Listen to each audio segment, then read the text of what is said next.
Joe Valachi, hitman for the mob. And the first man to break Omerta, the Mafia's code of silence. Valachi was the first to give the world the phrase, La Cosa Nostra. Valachi was the first to reveal the names of the bosses and their soldiers. He explained the Mafia's structure, their rituals and secrets. It was the first time anyone could pull back the curtain or paint the canvas of what it was like. Valachi was the first to expose their bloody history of killings and executions. And knew where the bodies were. You lived by the gun and by the knife, and you died by the gun and by the knife. Valachi was the first to blow the lid on a secret empire worth $40 billion a year. And his revelations would change the nature of the battle between the FBI and the Mafia forever.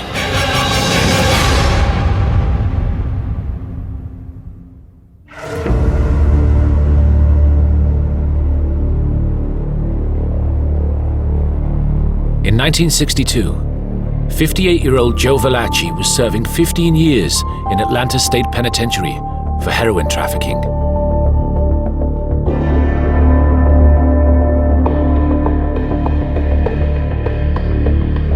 And inside with him was his Mafia boss of 30 years, Don Vito Genovese, head of one of the most powerful crime families in America.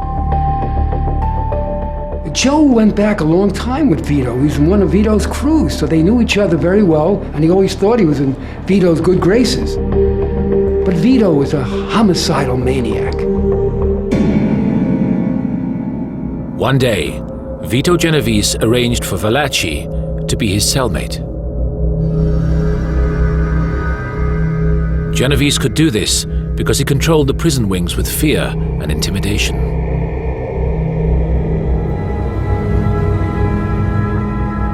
Valachi guessed something was up and had good reason to be nervous. Genovese believed that Valachi had put him in prison after squealing to the Federal Bureau of Narcotics. One night, Genovese turned to his cellmate. You know, we take a barrel of apples, and in this barrel of apples there might be a bad apple. Well, this apple has to be removed, and if it ain't removed, it would hurt the rest of the apples.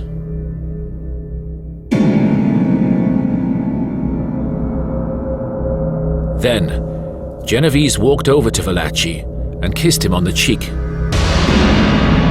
It was the Mafia's kiss of death.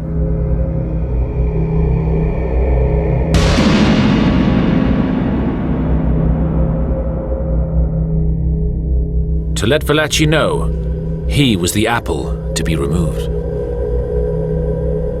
Joe Valachi knew what this meant. It meant he was now going to be killed. One way or the other, Vito was out to get him.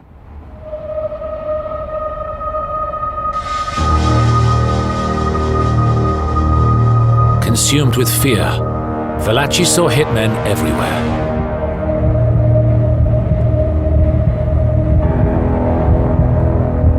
On the morning of June the 22nd, 1962, he was out in the yard when he saw 3 prisoners coming towards him. Thinking they had been sent by Genovese to kill him, he picked up an iron pipe left by construction workers and braced himself for the attack. Then, another inmate approached him. Valachi swung into action.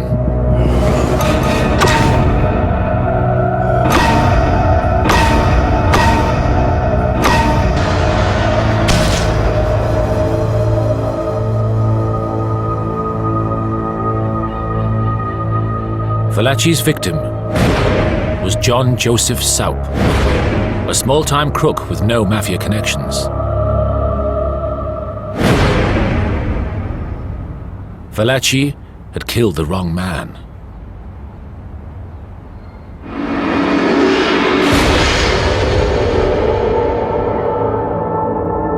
And he was now facing the death sentence for murder. Here he is, he's trapped, there's no way out for him. So he sends word to the federal authority that he's willing to sing, come a canary.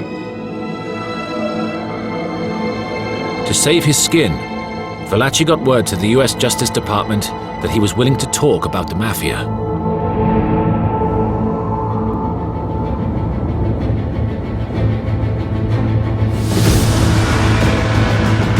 For Attorney General Robert Kennedy and his staff at the US Justice Department, this was the break they were looking for.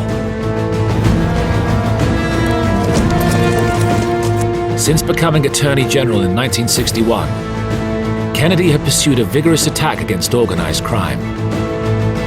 But he had been struggling to penetrate the country's criminal underworld.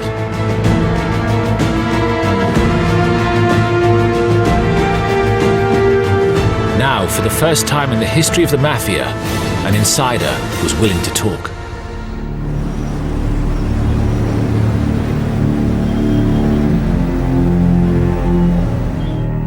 So Kennedy offered a deal to Valachi. He was permitted to plead guilty to a charge of unpremeditated murder and receive a life sentence on the one condition that he would expose his organization.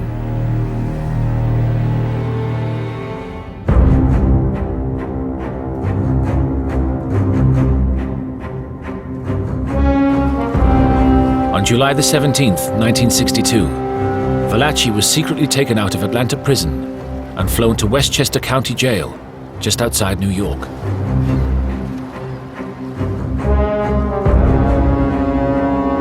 He was given the cover of Joseph DeMarcona and taken to an isolated cell.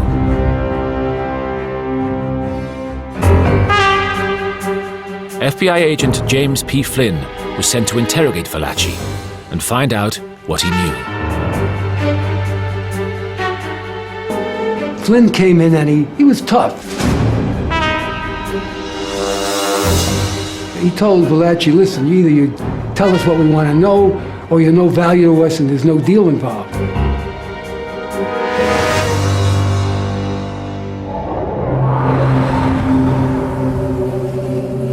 The FBI had been picking up the phrase Cosa Nostra on recent wiretaps, and they believed that it referred to the Mafia, the organization, or the outfit.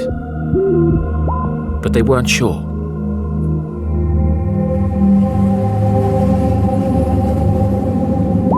To get Valachi to loosen his tongue, he played a trick on him. Flynn bluffed Valachi. He said, what, we know all about Cosa Nostra. Thinking the FBI had a deeper knowledge of the Mafia than they actually did, Valachi began to talk. And he, for the first time, revealed what it really meant.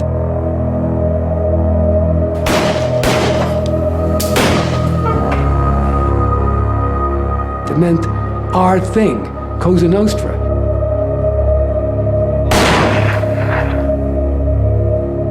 And he told Flynn, we never call ourselves Mafia. Flynn started to pump Valachi for names, dates, and information.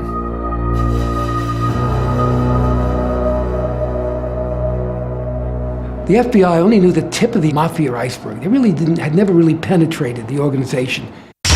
Now, the floodgates opened. What Valachi gave them for the first time, knowing he had to produce, otherwise he was going to stay in prison for the rest of his life, he had to produce an inside story, really pull the curtain back, paint the canvas of what it was like to be a Mafia soldier in the trenches. So for the first time, he started spilling the beans.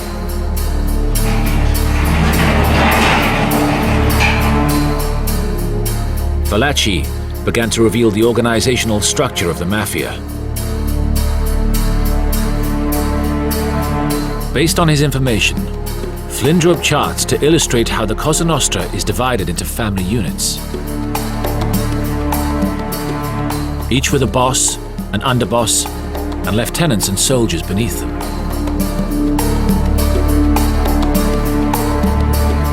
It seemed to the FBI and everybody else that he was a Rosetta Stone. He was telling them the secrets. The hieroglyphics were now exposed. Valachi told Flynn that these Mafia families extended across America, from Boston to San Francisco. And for the first time, the FBI got a picture of the Mafia's enormous scope and activities.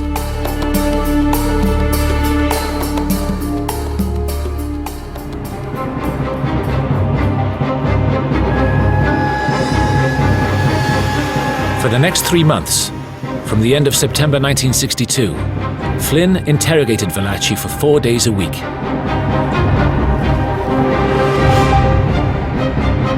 An average session would last about 3 hours, and then Valachi would become irritated and difficult to handle.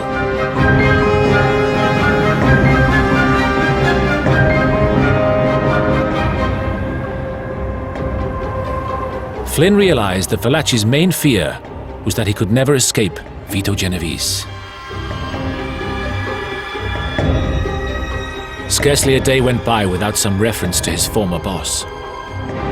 At times, Valachi would lose courage altogether, thinking he was going to die.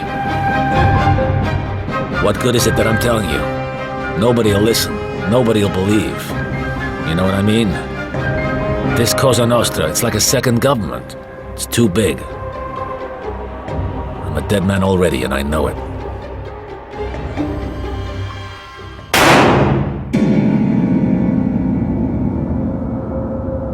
Valachi was right to be worried. According to FBI sources, members of the Genovese crime family were looking for Valachi.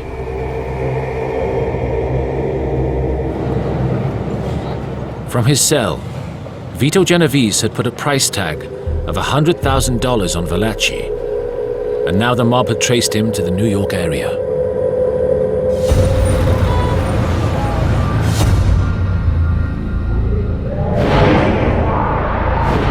The FBI, fearful that the Mafia would get to their prize witness, moved Valachi again, this time to the high-security army base at Fort Monmouth in New Jersey.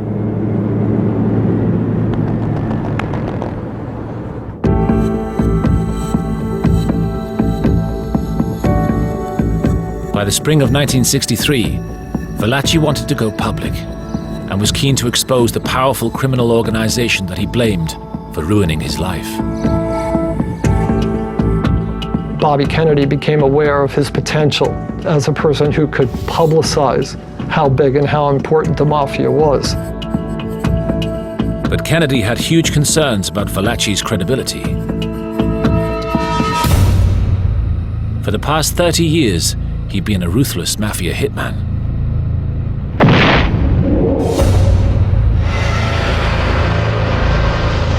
According to the Justice Department, he had at least 33 murders under his belt, and was also now singing for his life. How could anyone be sure that Valachi was telling the truth?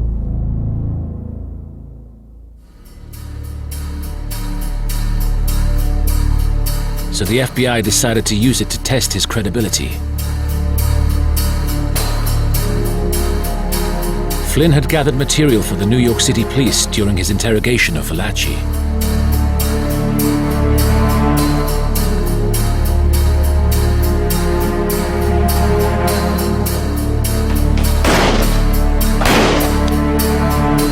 The police department had struggled with 30 years of unsolved murder cases, dating back to the Mafia gang wars and the subsequent Cosa Nostra power struggle.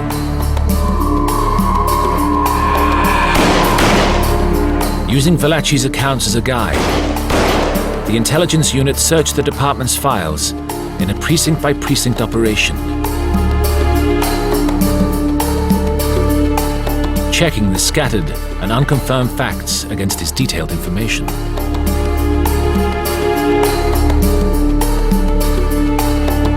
They found that Valachi's version of the gang slayings and killings,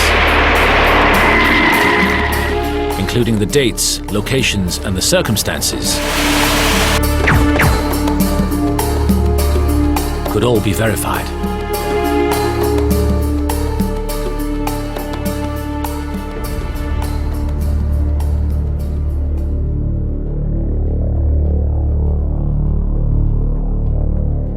With the FBI now convinced that Valachi could be relied on, they got him ready to testify.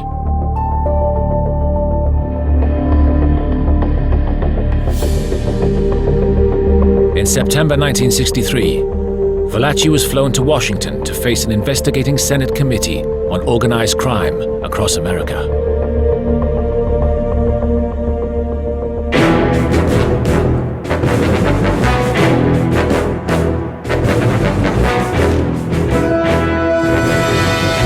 Over 2 weeks in October, he would appear as the star witness giving first-hand accounts of life as a Mafia hitman.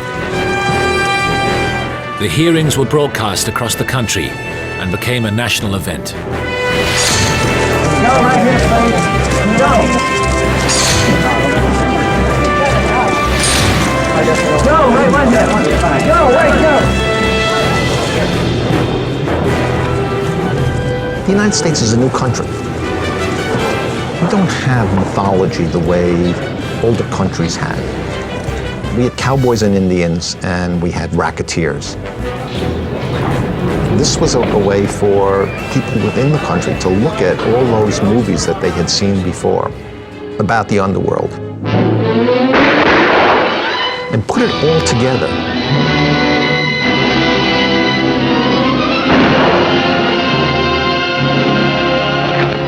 I think the public was fascinated by it. The nation's underworld gets the unwelcome spotlight of publicity as the Senate's Investigation Subcommittee begins new hearings on crime. Arkansas Senator McClelland is at the helm. Attorney General Robert Kennedy paints a grim picture of the rise of lawlessness under the Cosa Nostra, or Mafia. This he describes as the government of organized gambling, narcotics peddling, extortion, racketeering, and controlling of certain trade unions. He says the income runs into billions.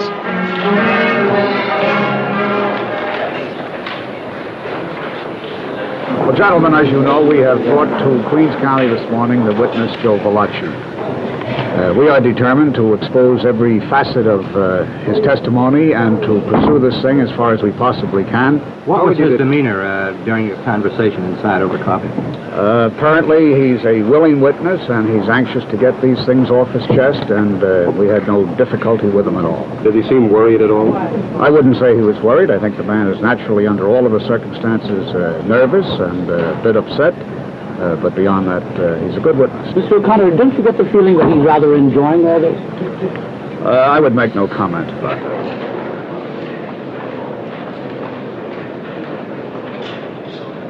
As the hearings got underway, Valachi was asked why he had murdered another inmate in Atlanta prison.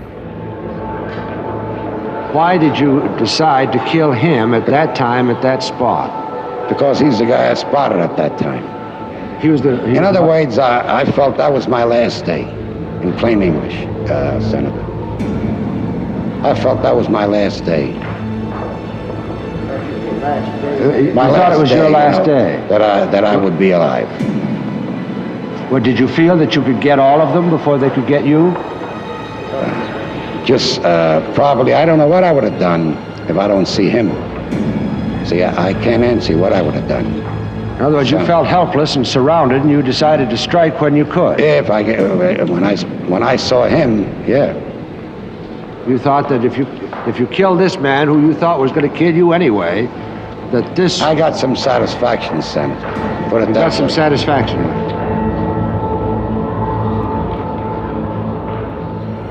Despite all the razzmatazz surrounding this public event, Valachi's testimony was a stark reminder that he was a cold-blooded killer.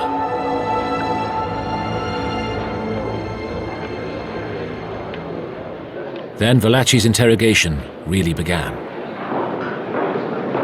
When did you become a member of this organization? 1930. 1930. What is the name of it? It is Cosa Nostra in Italian. Cosa Nostra in Italian. Our thing and our family in English. Our thing and our family in English.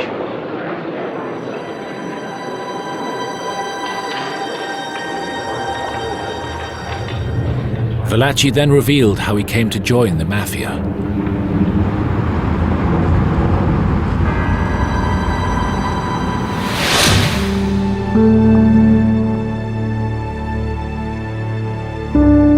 Valachi took the committee back to his low-life roots in the slums of New York in the early 1900s. His parents were from Naples, and they had 17 children. Only 6 survived. By the time he was 18, he was the driver with a notorious gang called the Minutemen. They robbed hundreds of clothing and jewelry stores between 1919 and 1923, smashing shop windows and grabbing whatever they could before the cops came. But one day they were caught, and Valachi was sent to the infamous Sing Sing prison on the Hudson River.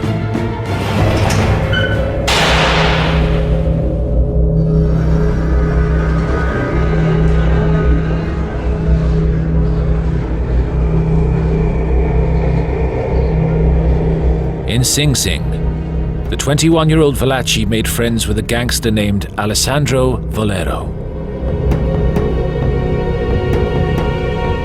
It was then that Valachi first learned about a secret organization that he would soon know as La Cosa Nostra.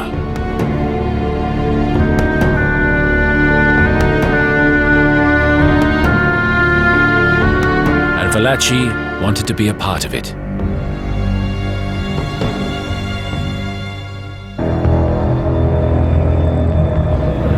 Now, we talk about myself now.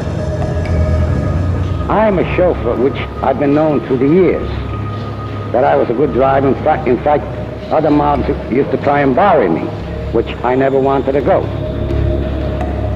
Valachi explained to the Senate committee how he became a driver for one of New York's top mafia gangs,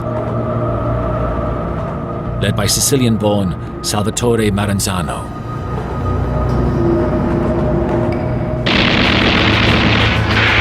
It was 1929, and Maranzano was locked in a bloody power struggle with his rival, Giuseppe Masseria. Valachi made it known to Maranzano that he wanted in. And as a test, he was sent as the driver on a contract to murder one of Masseria's top henchmen.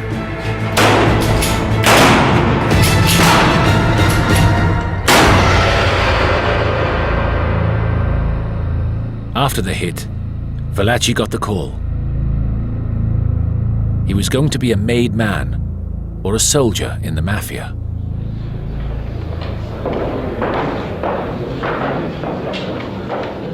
Valachi then revealed to the committee the rituals of his initiation ceremony into the mob.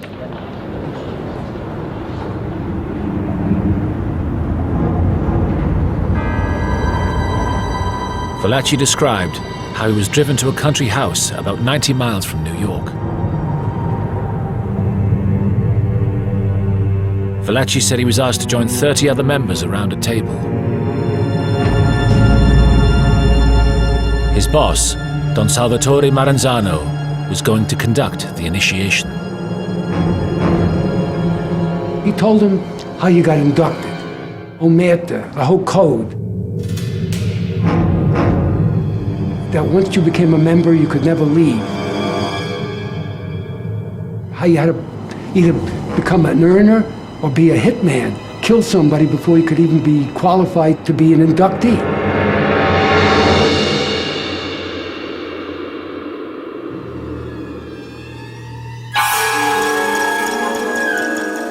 Valachi then revealed to the Senate committee the secrets of the Mafia's blood and fire initiation ceremony into the mob.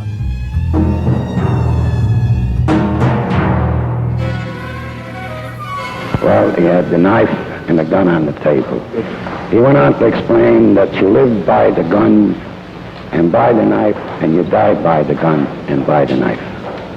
Did you have a full understanding of what that meant at the time? Yes, I did. It meant that you was what? Well, they expect to die by the gun and by the In knife. other words, when you took that oath, you expected someday to die either by the gun or by the knife. Right, That's what you were dedicating yourself to. right. Valachi went on to explain that he was told to make a cup with his hands. Paper was placed inside and set alight.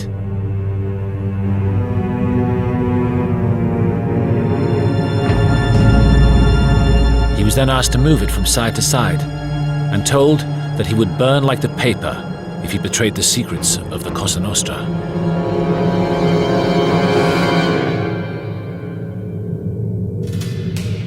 Valachi was then introduced to his gomba, his godfather, Joe Bonanno, who would be his guide and mentor. Bonanno asked Valachi for his trigger finger.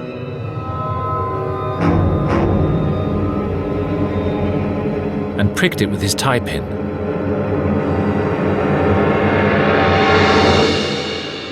He then pricked his own and placed it against Valachi's. Maranzano then announced that they are all family now. All right, then what happened? Then they all shake hands. Everybody gets up and shake hands. They say a few more words together, which I can't recall. They also said in Sicilian. But did you know what they meant? Well, I never asked what it meant. I never did ask what it meant, but it meant like sort of in the style of an organization, or in that style. But you don't bother. I didn't bother. I never did bother. You never did what? I never bothered to find out what it meant, but I had an idea what it meant. Well, you had an idea. What was your idea? All tied up. Oh, we're all tied up. All together. All together. All together. Right. Right. Sink together, hang together, live together. Yes.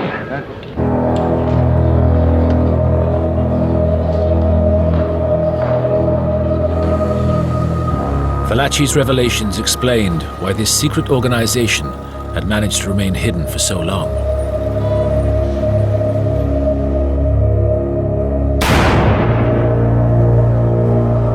Anyone who squealed would pay the ultimate price. Fear had preserved the silence for 30 years.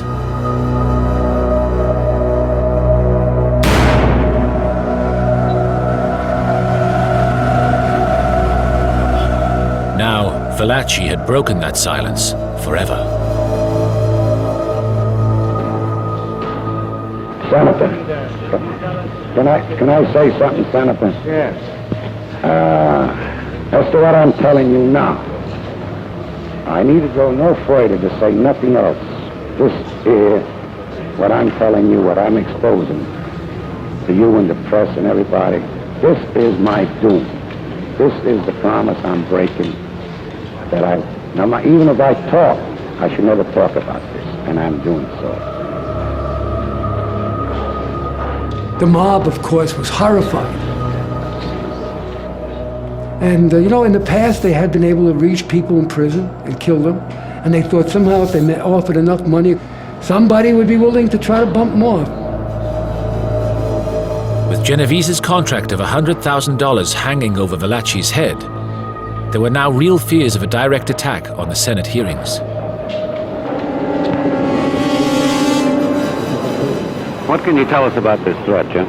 Well, over the weekend we received information from the FBI that their information was to the effect that the bomb would be placed in the room this morning, and also that there might be one or several persons here with guns who would attempt to assassinate the witness.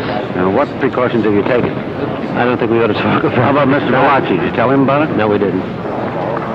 Well, there was supposedly a report that somebody's been trying to shoot you or put a bomb in here or something. Where'd they get that? What do you think about the Yankees and the Dodgers the other day? I don't know anything about it. How do you feel about it? I feel I'm in the same position from the beginning. I'm hot from the beginning. You understand what I mean? Don't make any difference.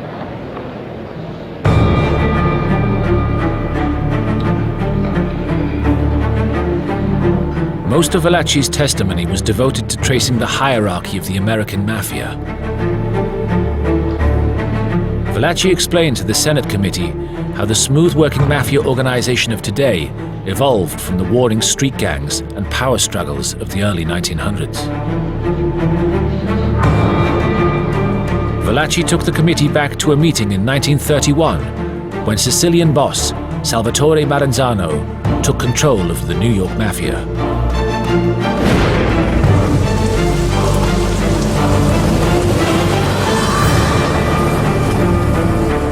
Valachi told how Maranzano laid out his grand plan to an audience of 400 mobsters. That the gangs of New York would now be organized into 5 families to control the boroughs of the Bronx, Brooklyn, Manhattan, Queens, and Staten Island. Valachi told how Maranzano had declared himself the absolute ruler. He would be the boss of all bosses, and if anyone disagreed, they would be killed.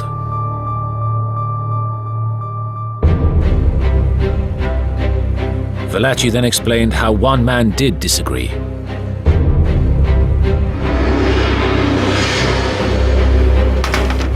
And he revealed how Charles Lucky Luciano had Maranzano executed.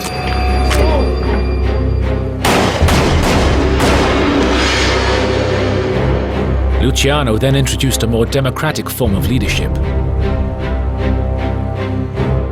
He eliminated the boss of all bosses and created the Commission, effectively a board of directors to resolve Mafia disputes. And this led to an era of peace, cooperation, and prosperity.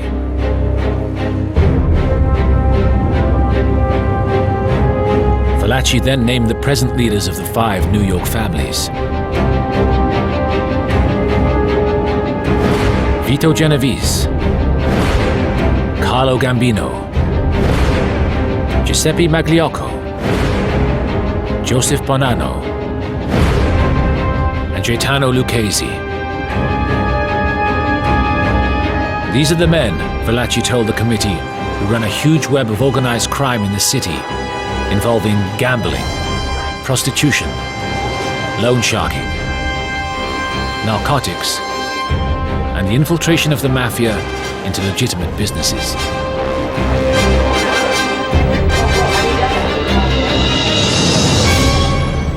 And about how many soldiers would usually be under a boss? Well, Vito Genovese has about 450. 450? In and around that. Yeah. 450? About 450. Could be even 500. Valachi then revealed the names of over 130 members of the Genovese crime family and identified members of all the other New York families, claiming to know 289 mafiosi. All was laid out for the committee on 5 huge family charts. I think what Valachi did was explain what the FBI had and didn't know they had. Frequently, people in the mob and in other areas of criminal activity know others by nicknames. They may know their faces, but they don't know their actual names. To the extent that we now had law enforcement had their actual names, we probably learned that for the first time. But other than that, I think Valachi's testimony pretty much stands on its own. And it has been proven accurate over time.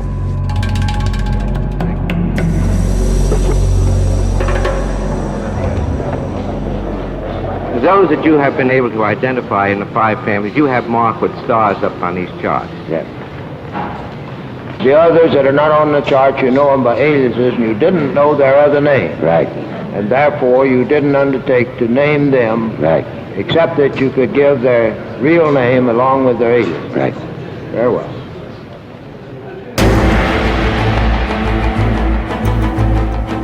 He was the one who exposed it all. The families, the names of the people, the levels of authority, starting with the capo di tutti i capi down to the soldiers.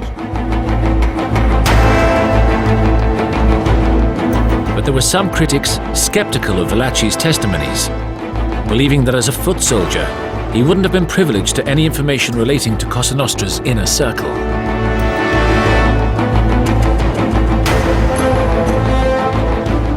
I think it is a mistake to think of a soldier as being a low-level figure. They're not. They are serious people within the mob. The only people above a soldier in a direct line of authority is the capo and the boss.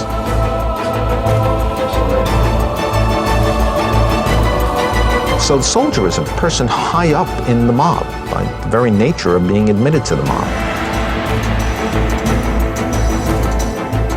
They are given mob secrets. They are told about what has occurred. They need to know who other people are within the mob because they're free to cross anybody who's outside the mob, but no one who's in the mob. And so they tend to know a great deal.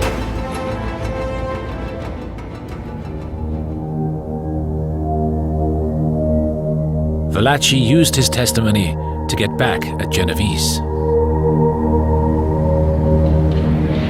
I think you might at this time digress just a moment to tell how much power, how much authority the boss, like Genovese, has over the family, over the soldier members like you. Senator, I happen to know Vito's power. He not only has the power in our family, he also controls the power in Gabina family and the Lucchese family. In other words, his word becomes law. That makes it legal. Right. Can he and does he pass out death sentences? Well, he passes them out, and then they tell you, well, he was a rat, he was this. They tell you anything they want to tell you. He passes them out. Right. You know that of your own knowledge. That is for sure.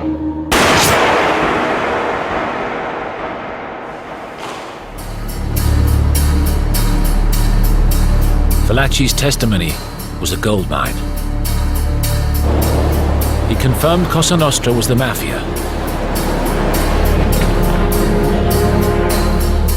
He revealed the names of the bosses and their soldiers. He explained their structure, their rituals and secrets. He exposed their bloody history.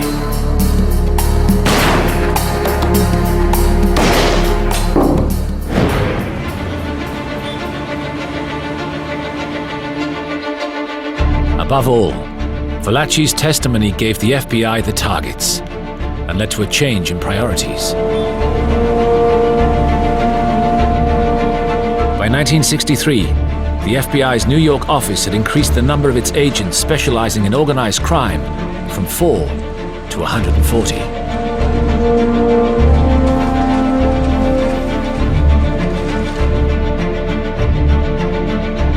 The following year, the FBI used hidden microphones to record Teamsters union boss Jimmy Hoffa in a series of exchanges with the Detroit Mafia. He was jailed for 8 years. For the FBI, electronic surveillance was the future for cracking down on organized crime.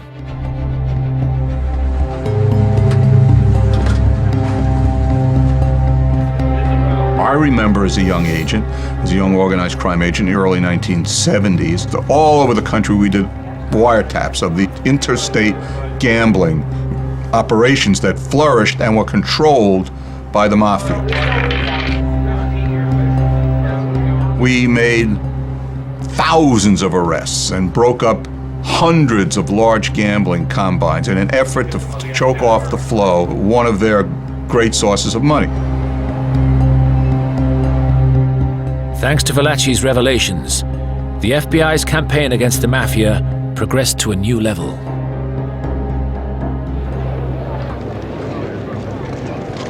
Critically, for Attorney General Robert Kennedy, it was just the beginning.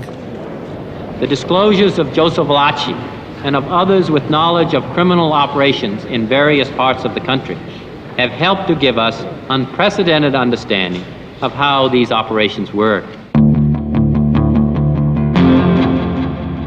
Valachi was the first really important cog in bringing down and destroying, or at least wounding, the Mafia in America.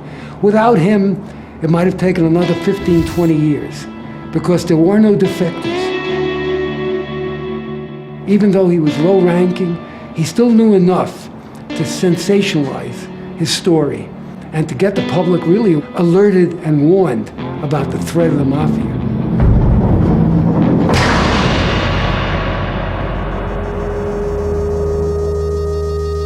As for Joe Valachi, he was returned to the relative comfort of the District of Columbia Jail in Washington, where he had been kept during the hearings.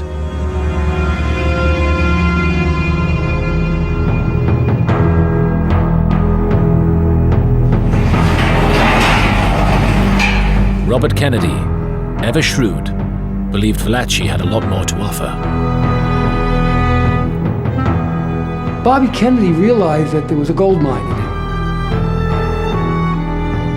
So what he did was said, why don't you write your memoir, everything you can remember about the Mafia? Over 13 months, Valachi painstakingly produced more than 300,000 words on notepads from his cell in Washington.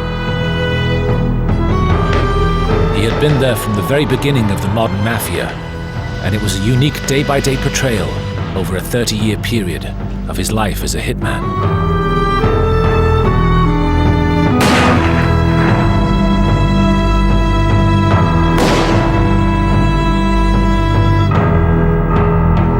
But for someone who had very little schooling, Valachi's memoir was no literary masterpiece. It's unprintable, it's unpublishable, it's unreadable probably. Kennedy called for a ghostwriter. The Justice Department got a writer, Peter Mass, to sit down, use the memoir, and also discuss Valachi's life with him. This was to form a book which the Justice Department hoped would encourage other informers to come forward.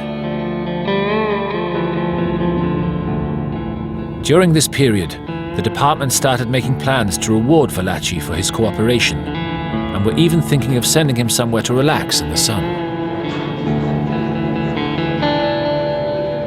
Bobby Kennedy had some wild scheme that maybe he could find a girlfriend or bring Valachi's wife and put him on some desert island where he could live out the rest of his life. But that was impossible. And he still had a sentence from murdering that fellow convict, the wrong man. But killing the wrong man wasn't the only thing stopping him going to a desert island.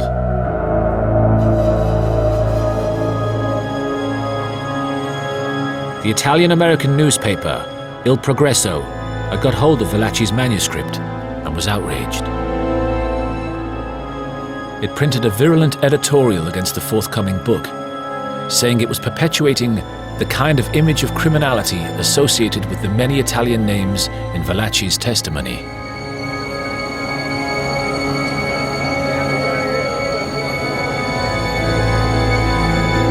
This snowballed into a massive surge from pressure groups proclaiming it would slur all Italian Americans. Their campaign was successful. The White House stepped in and halted its publication. Overnight, everything changed for Valachi. He was told the whole thing was off and was hauled out of his Washington comfort zone and transported back into the harsh federal prison system.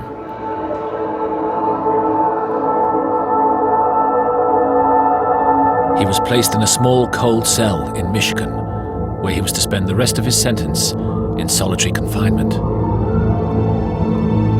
Valachi despaired.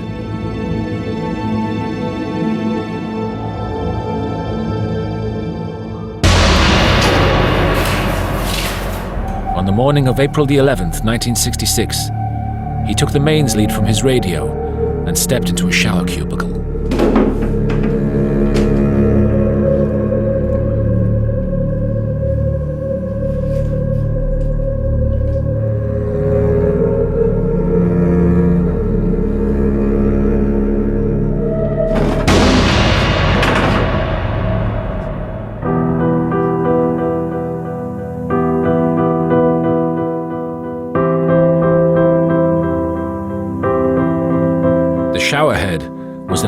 hold Valachi's weight, and he was found collapsed and barely alive on the floor by a guard soon afterwards. The Justice Department realized that they had to look after their prize witness better. They took him out of the unpleasant northern prisons. They sent him to what they considered the best place for him, a place called La Tuna, near the Mexican border in Texas. And they gave him a suite where he had a kitchenette and he had a better, more comfortable bed. They tried to make life as convenient and comfortable as possible. Whenever the Justice Department now gets a real top-notch defector, they send him to what is called the Valachi suite.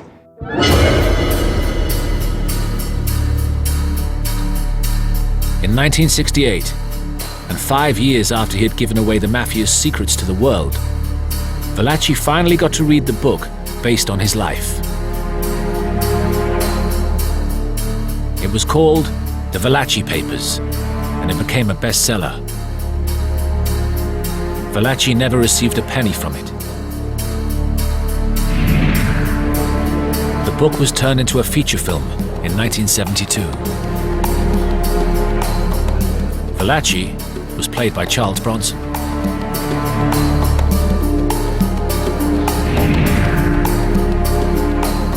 The real Joe Valachi died of a heart attack in 1971 at La Tuna Federal Correctional Institution in Texas.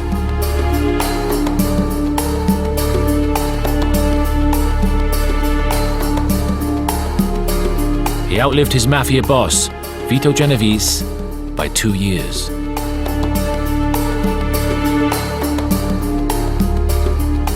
The $100,000 bounty placed on Valachi's head by Genovese was never collected.